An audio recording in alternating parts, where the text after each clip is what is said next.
Welcome back to Families in Action on your local hometown station, AM 1220 KHTS. I'm Cary Quashen, one of your hosts. The other host would be Michael Doherty. And also, I want to say, hey, thanks to Emily. I just listened to our advertisement, and it was Emily. I haven't seen her in a long time, and she's wonderful.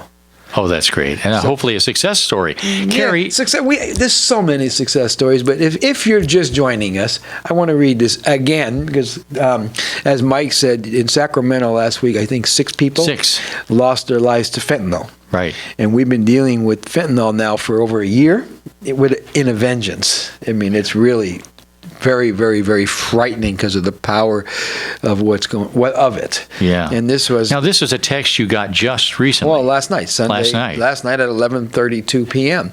Lost a friend's daughter, Lacey, I won't say the last name, this past week to a lethal dose of fentanyl.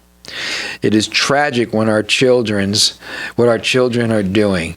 I am besides myself trying to comfort the mother on Monday at the hospital while she has her daughter on life support while she's brain dead, waiting for them to harvest her organs to help others. And what comes to mind is my daughter. And this is a young person, a very young person. In her early 20s. You saw the picture. She's a beautiful girl. Mm-hmm. What a waste. It's just a sad deal. On the commercial, you reminded me of something. You want to talk about that? About the hospital and the bedside? Absolutely. You just read that, and you had asked me to come with you one time up to I think it was a definitive observation unit at the hospital where people are in very, very serious condition, just below ICU. And it was a young man, I'll never forget, he had tubes coming out of everywhere, and his parents were even where there weren't holes, there was tubes. That's right. You are not exaggerating. He was in a very, very bad way. And he'd been trying to pull the tubes out and the whole thing. I mean, he was really having some problems up there. And his parents were up there, and you were talking to them about, hey, when the fellow got out of the hospital, you would be delighted to have him at action so that he could get into recovery.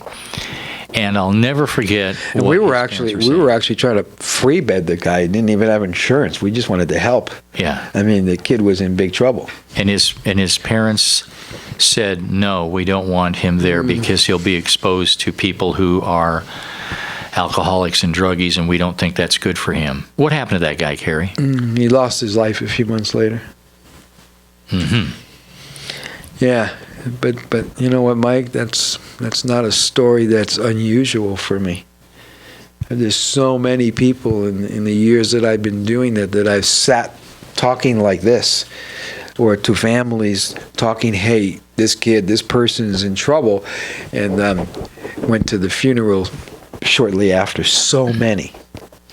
So it's kind of like when I hear somebody tell me I don't want my kid in that room with those kids or group or rehab, they might learn something. Let me tell you something. They're not going to learn anything they don't already know. Mm-hmm. If your kid's already is 14 years old or 15 or 13 or 12 or 17 and he's already or she's already smoking pot and stuff like that, they already know everything you don't want them to know.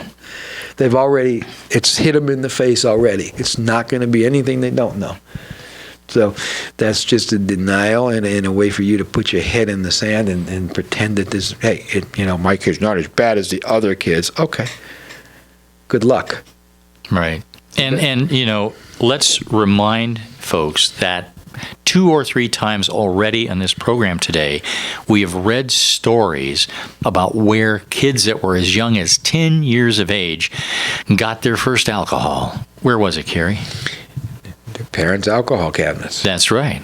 In their own home, in their parents' home. That's 90-something percent, almost 100% of all children that I've been dealing with that drank when they were young got it from their parents' alcohol cabinet or their friends' parents' alcohol cabinet. And according to statistics, when they start that young, it's highly suspect that they will become alcoholic.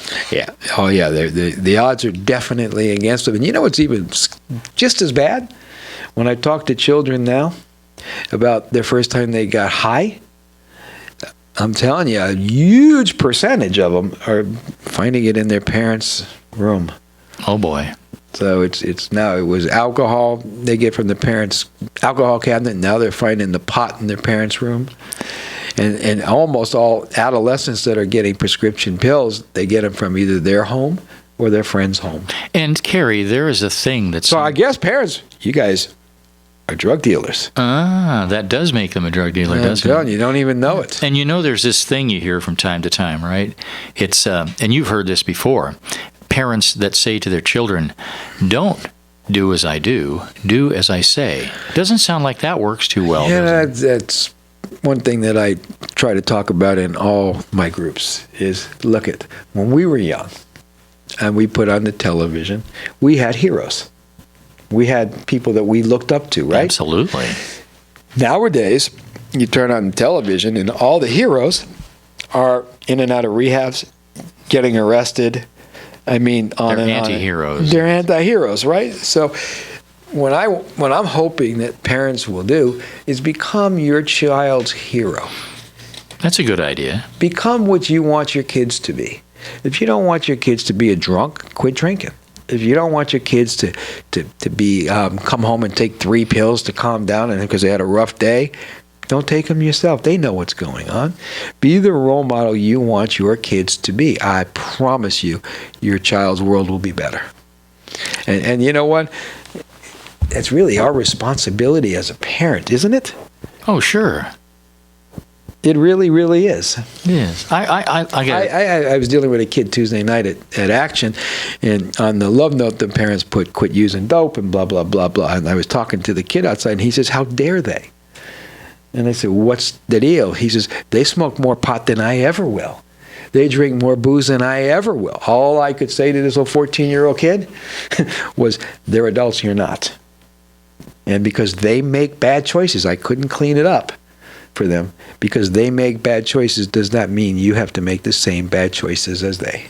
And by the way, you can be an example to your parents by staying clean. That's what I said. That's true. And so what he did is he took a chip for 7 days, newcomer chip, and says, I'm going to stay clean. I hope everyone else around me does. Pretty powerful statement. So our children are watching. It's funny. I did that thing on PBS once called "Our Children Are Watching," but they are. They're really watching. So we need to be what we want our kids to be. Walk like you talk. I have to tell you a short story, and this goes back when I was 6 years old. I remember my mom and dad had sent me to bed at the regular time, and I hadn't gone to sleep. I'd just been laying there. I just wasn't tired, or I was, and I didn't know it. But I remember the door to my bedroom was open. I remember my mother being in the hallway, and I remember her telling my dad, she said, I've got to take a sleeping pill. I just can't get to sleep.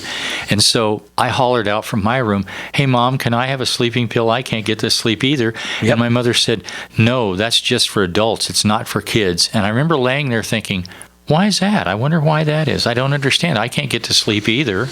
Yep. And my mom, it was okay for my mom to take a sleeping pill, but it wasn't okay for me. Hey, I remember all the times my father would hide himself in the bedroom, even when I was as young as 3 and 4, and I'd smell that terrible smell, and I couldn't figure out what it was. And one day I watched him stash a joint. When I was probably 6 or 7, up on the windowsill. And then I figured out, but I knew it wasn't right, but I couldn't figure out what it was. But if we think our kids don't know what's going on, they do. Yeah, really. They know when you're smoking. They know when you sneak it into the garage. They know when you pop a pill. Your being changes. So, yeah. Cary, since 1987, as I mentioned earlier, it's been April that we look at for Alcohol Awareness Month. It's a great time to just take a moment. It's a nationwide campaign intended to raise awareness of the health and social problems that excessive alcohol consumption can cause for individuals, their families, and their communities. And we talk all the time about what happens to families when there's an addict in the family. We know it destroys families. And I'd like to hear from one person, does anybody out there not know somebody affected by alcohol or drugs? That would be interesting. I don't think I ever met anyone that doesn't know somebody affected by alcohol or drugs. Excessive drinking is a dangerous behavior for men, women, and teens. Alcohol education is needed right here in Santa Clarita. As you know, you see it every single day. Yeah. Alcohol is deadly. Alcohol is a chronic, progressive disease, genetically predisposed, and fatal if untreated. As many as 20 million individuals and family members are living lives in recovery in the country. And this year's theme, by the way, is Talk Early, Talk Often. Parents can make a difference in teen alcohol use. What have we been saying all throughout this program? Yep. And I believe there's 3 categories of children. Category number 1, no matter what kind of child you have, they're level-headed kids. They're going to go to school, take care of business, stay away from bad stuff, alcohol, drugs, and cigarettes, and all that stuff. They don't want it. Then you have the other set of kids. Then no matter what kind of a parent you are, they're high-maintenance kids. They're risk takers. They're going to get themselves in trouble no matter what. You really got to stay on top of those children, right? Structure, discipline, love, and support. Well, that's for all categories. And the next category of children, and this is the largest, is what you call the fence sitters. Meaning, if there's a lot going on at home, if you're talking to them when they're young, if you're eating dinner and you're going out and you're playing and praying and all that wonderful stuff together, those kids usually do pretty good, because when faced with something that they shouldn't do, the guilt says, oh no, I can't do that. Problem is with those children, the fence sitters, is all the statistics say that the average parent spends between 2 and 10 minutes a day talking to their kids. 2 and 10 minutes. How was your day? It was good. How was school? It was okay. Do you have any homework? I done it.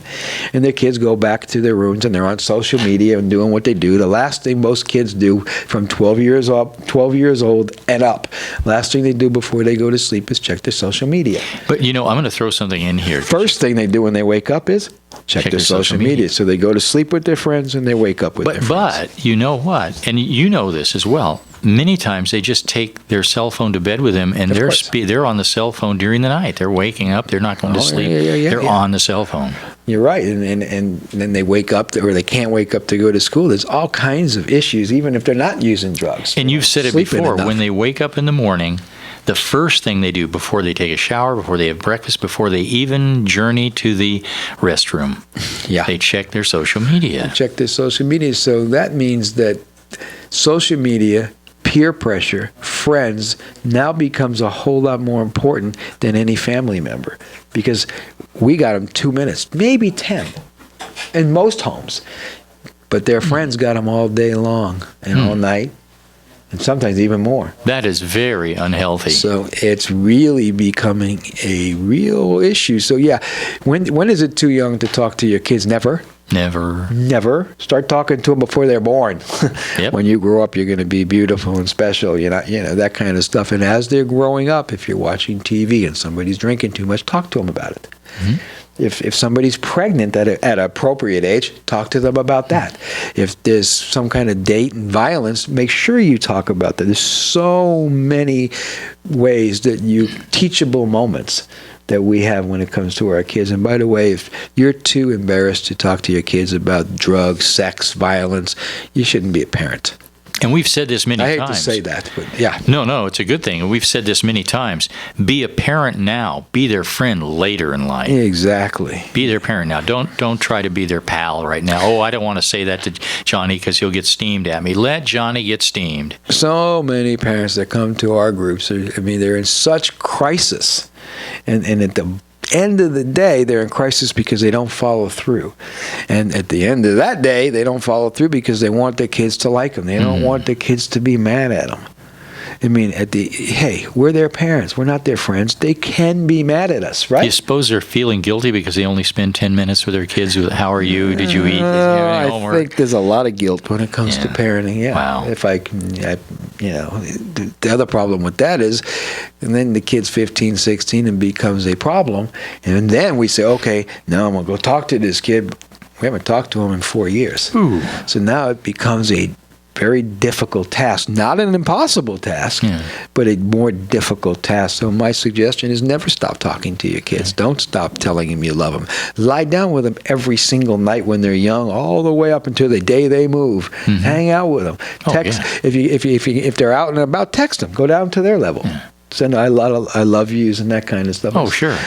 I'll out of nowhere send my daughter a text saying, "Hey, have I told you lately that I loved you?" And she'll send me one back, say, "Yeah, all the time." Good but for it's you. just that kind of stuff. Better that than have them say, "You never course. told me you Yeah, loved me." Of course. Cary, with regard to April as Alcohol Awareness Month, reducing underage drinking is critical to securing a healthy future for America's youth, and in a society that continually promotes alcohol and drug use at every level, the need to provide education on the dangers of alcohol and or drug abuse and its effects on children is great, and parents need to know the important part they play in that effort. Cary, listen to this about teen alcohol use. Alcohol is a primary factor in 3 of the leading causes of death for young persons aged 10 to 21. Now listen to this. Here are the 3 leading causes of death, and alcohol is involved. Vehicular deaths, drinking and driving, right? Homicide by firearm. That's almost surprising. Isn't that sad? Drinking and shooting somebody. And a lot of times when it comes to suicide or killing somebody, that's the third one, suicide. It's the heat of the moment. Mm-hmm. A kid gets mad, don't know how to quite deal with it. Their emotions are all over the place. Their coping mechanisms aren't there. If there's a gun in the house, right. It makes sense to me. And alcohol is the most commonly used addictive substance in the United States. Yeah. People say, "Oh, it's just alcohol." Hello?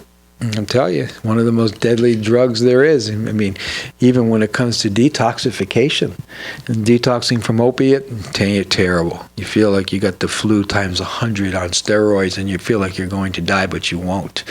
Alcoholism, if you're an alcoholic and you're drinking that to that extent, and you try to stop drinking without medical help, you can die. Mm-hmm.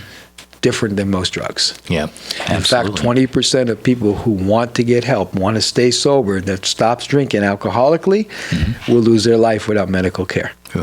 Pretty scary stuff. Young people who have begun drinking before age 15 are 4 times more likely to develop alcohol dependency than those who begin drinking at age 21. Now, listen to this. We talked about how we in a society promote drinking. Did you know that the typical American will see 100,000 beer commercials before he or she turns 18? Before they're 18, they're going to see 100,000. You know what's also scary? Before we go on break, I was at a dinner a week ago, and there were some parents, and they were drinking. And they were getting pretty darn tipsy. And they had an 8-year-old with them. And before I know it, the 8-year-old has the wine. And that kid drank quite a bit of alcohol, enough to definitely make him buzzed. Ooh. So it's not cute to give your kids booze. Not so much. No, it's not cute. I was actually watching the situation, and I actually watched this kid starting to act out because this kid was intoxicated. Oh, at 8 years of age. Yeah, I was going to say something, but you know what? What am I going to do, get in a fight with him? It was almost worth it, but I backed off. Pretty bad stuff. Shame on you. Is it time to go on a break? Yeah, why don't you take us? We will be right back with more of April is Alcohol Awareness Month on Families in Action right here on KHTS AM 1220, your hometown station. Welcome back to Families in Action on your hometown station, AM 1220 KHTS. Hey, I just got a text message. Did you? It says from my daughter. And she said? Well, I think she was trying to say she loved me, but she didn't put it in those words. But, Courtney, have I told you lately that I loved you? She must be listening. She must be listening. And if I haven't, I love you, honey. Hey, I love her, and I'm not even her dad. I know, huh? She's just... But I know her. Hey, she's just awesome. Yeah. She really is. She's going to do okay. I think I got the world's coolest, best daughter. Yeah. As long as she doesn't, pay too much attention to you. Right. Hey, April is Alcohol Awareness Month. And did you know, Cary, of course you know, what a silly question. Kids who drink are more likely to be victims of violent crime, to be involved in alcohol-related traffic crashes, and to have serious school-related problems. Well, yeah, I think I knew that. The stories that we read here earlier would certainly point directly to that. A supportive family environment is associated with lower rates of alcohol use for adolescents. Why do you think that is? Well, hello. When we're hanging out with our kids and we got family functions, kids make better decisions, especially when faced with that. Do you realize that having conversations with their parents and learning about the dangers of alcohol and drug use, those teens, those kids, in some respects, are 50% less likely to use alcohol and drugs. 50%. Oh, I absolutely than know those that didn't have a conversation. That tells you something. And people want to know why we're in a crisis today, because parents don't spend enough. I'm not blaming you, parents. I'm just saying we don't spend enough time with our children. And I have something for parents. They got to listen real closely to this. I'm a parent. I'm listening. Teens are clever when they want to disguise alcohol use. Jello shots. That's Jello infused with alcohol. Alcohol shots in the eye. Ow, that's got to hurt. Soaked tampons inserted into female or male anatomy. Yep. And beer pong drinking games and 21 shots on their 21st birthday. You name it, they do it. Oh, yeah. Now, some people are saying alcohol shots in the eye, get serious. You're kidding me. That's a real thing. It's a real thing. I've actually seen them put LSD on their eyes. Because it gets into their system quicker or what? Yeah. So there's some really, by the way, LSD, I need to say right now is here in Santa Clarita in a bad way, so we really need to pay attention. Kids are taking it because they think you can't test for it. We can test for LSD. Oh, my gosh. So if you're thinking something's going on, make sure you call 800-367-8336, and we'll check it out for you. So a teen could be sitting there in school following lunch and have something inserted into their anatomy and be getting very drunk. And now we're coming with powder alcohol soon. Alcohol, right? That's really going to make it nice and hard for our children, isn't it? I understand that there are a lot of states, and I think California is included, that want to outlaw alcohol. I certainly hope they're successful. Yeah, well, we'll find out. I mean, there's a lot of things that need to be outlawed that aren't. But I'm not going to go there. That'll take another host show or two. It would probably take even more than that. Yes, exactly. Once you get wound up about it. Yeah, I'm telling you, you know how I am. Cary, parents that are supplying sips of alcohol to their kids, making it easier for them to get drinks, they are not doing them any favors. No, and I hear that all the time. Well, in other countries, they're having vodka at the table. Yeah, there's a very big problem with alcoholism in those other countries, too. So you better try to figure out where you're getting your facts. Now, listen to this. This is actually frightening. But think it through for a second. Sure. That 8-year-old kid that I was talking to? Yes. You got an 8-year-old kid, and parents hand him a glass of wine, and this kid starts drinking, and he starts feeling good. Mm-hmm. Really good. He's going to go back and want more. How would he not? He's 8 years old, and what he just drank made him feel good. Yeah. Oh, my God. Think it through. This is amazing to me. About 60%, I'm going to say that again, 60% of teens have tasted alcohol by age 13. Oh, I think it's a little younger than that, but okay. Yeah, this is according to a news source. It could be more than that. You could be very... It's because it's really cute to watch our kids drink. Right. Researchers noted that sipping alcohol may be a stepping stone to additional drinking by underage teens. That's almost laughable. Really? Of course it is. You think? Yeah, and then at the end of the day, we get things like this. Lost a friend's daughter this past week to lethal dose of fentanyl. It is tragic what our children are doing. I'm trying to comfort the mother on Monday at the hospital while she has her daughter on life support while she's brain dead, waiting to harvest her organs to help others. This is just, it's sickening. It is sickening. Cary, I've got one here that you actually wrote. This was called Alcoholism is a Disease, Not a Rite of Passage, and this was written some time ago. This is what you said. My young friend Alan, at age 15, was found close to death on the sidewalk near Canyon Country Park after drinking a quart of vodka in 15 minutes.